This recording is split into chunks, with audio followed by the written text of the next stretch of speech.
सभा में उपनेता, लोकसभा और राज्यसभा के मेरे सम्मानित सांसद साथी मानिक टैगोर जी, राजीव सातव जी, गौरव गोगोई जी, जसबीर गिल डिम्पा जी, हाईबी ईडन जी, हम सब आपके बीच में उपस्थित हैं। प्रधानमंत्री पद पर बैठे, प्रधानमंत्री के उच्च पद पर बैठे व्यक्ति को झूठ बोलने, देश को बरगलाने से परहेज करना चाहिए। ऐसा कोई भी कार्य निंदनीय भी है और प्रधानमंत्री के लिए अशोभनीय भी। पर दुर्भाग्य से ये कहना पड़ेगा, नरेंद्र मोदी जी देश को झूठ बोल रहे हैं। प्रधानमंत्री मोदी जी झूठे हैं, किसान विरोधी हैं, खेत मजदूर विरोधी हैं, खेत खलिहान पर आक्रमण बोल रहे हैं, खेती पर अतिक्रमण बोल रहे हैं।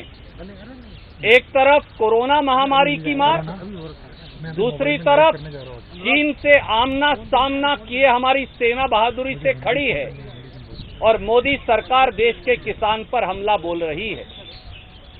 आज बिहार में, आज प्रधानमंत्री ऑफिस ने, आज प्रधानमंत्री ने बार बार देश को बरगलाने के लिए ये कहा कि किसान विरोधी तीनों कानून किसान के पक्षधर कानून हैं। मोदी जी 5 सीधे सवालों का जवाब देश को और देश के किसान को दे दीजिए। नरेंद्र मोदी सरकार किसान का न्यूनतम समर्थन मूल्य खत्म करने का षड्यंत्र कानून के माध्यम से क्यों कर रही है? मोदी जी और उनके मंत्री नरेंद्र सिंह तोमर जी दोनों ही जो खेती नहीं करते, दोनों के नाम 1 इंच खेती की जमीन नहीं, वो हमें और देश के किसान को पाठ पढ़ा रहे हैं और कह रहे हैं कि न्यूनतम समर्थन मूल्य जारी रहेगा। मोदी जी ये बताइए, न्यूनतम समर्थन मूल्य या एमएसपी कैसे देंगे और कहां देंगे? क्योंकि मंडियां तो खत्म हो जाएंगी, मंडियों में तो किसान की उपज आएगी नहीं, तो एमएसपी कहां मिलेगा और कैसे मिलेगा? मोदी जी ये जवाब दीजिए, एमएसपी किसको देंगे और कौन देगा? क्योंकि आप तो कहते हैं कि किसान जाकर बड़े बड़े उद्योगपतियों के गोदाम में अपनी फसल बेचेगा या उसके खेत में फसल बिकेगी, तो क्या food corporation of India 62 crore किसानों के खेत में जाएगी एमएसपी देने के लिए? तो कौन देगा और कैसे देगा? दूसरा सवाल, मोदी जी क्या आप जानते हैं, आप कहते हैं कि किसान अपनी फसल देश में कहीं भी बेच सकता है, आपने बड़ा क्रांतिकारी कदम उठाया है, पर किसान तो पहले भी देश में कहीं भी बेच सकता है। पर क्या आप जानते हैं कि कृषि सेंसस 2015-16 के मुताबिक 86.2% किसान 5 एकड़ भूमि का मालिक भी नहीं, उससे कम का है, और देश का 60% किसान 2 एकड़ भूमि का मालिक है।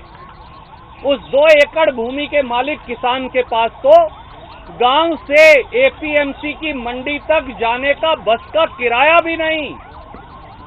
जिसके पास बस का किराया भी नहीं, वो पंजाब से मद्रास और मद्रास से कलकत्ता अपनी फसल कैसे ले जाकर बेचकर आएगा? क्या ये देश को बताएंगे? तीसरी बात, आप कहते हैं कि मैंने किसान को आजाद कर दिया, वो अपनी फसल किसी को भी बेचे। किसान को तो आज भी एसडीएम और कलेक्टर के दफ्तर में कोई घुसने नहीं देता, पुलिस की चौकी में कोई घुसने नहीं देता। वो किसान बड़े बड़े उद्योगपतियों के सामने खड़ा होकर वकील करके 2 एकड़ का किसान, 3 और 4 एकड़ का किसान जो इस देश में है, वो एसडीएम और कलेक्टर के सामने, बड़ी बड़ी कंपनियों के सामने किस प्रकार से खड़ा हो पाएगा?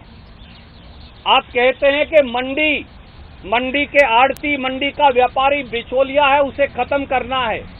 क्या आप जानते हैं मोदी जी, जब आप मंडी में फसल लेकर जाते हैं, एपीएमसी में फसल लेकर जाते हैं, तो किसान की सामूहिक ताकत और संगठन के आधार पर न्यूनतम समर्थन मूल्य के आधार पर उसकी फसल के मूल्य का निर्धारण होता है, यही उसकी ताकत है।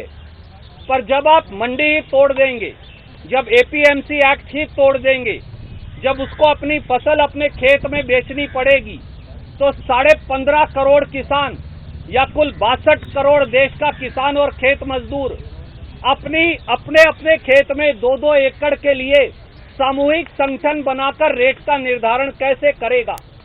और उन करोड़ों मजदूरों का क्या होगा जो मंडियों में काम करते हैं? उन लाखों करोड़ों ट्रांसपोर्टर्स का क्या होगा? मुनीमों का क्या होगा? गरीबों का क्या होगा जो फसल को छानते हैं, साफ करते हैं और फिर एफसीआई को बेचते हैं? क्या आपने इस बात के बारे में सोचा? और प्रांतों की आय वो मार्केट कमेटी की फीस से होती है, ग्रामीण विकास फंड से होती है, उससे गांव की सड़कें बनती हैं। कल भी हमने बताया कि अकेले पंजाब में 70,000 किलोमीटर ग्रामीण सड़कें हमने मार्केट फीस से बनाई।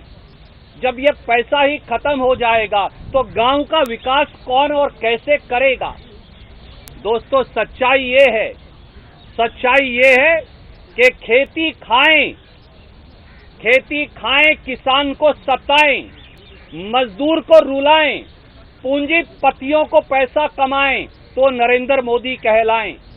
मोदी जी, आप मुट्ठी भर पूंजीपतियों के हाथ खेती और किसानी को गिरवी रखना चाहते हैं, ये नामंजूर है। और एक आखिरी बात और कहेंगे, कुरुक्षेत्र के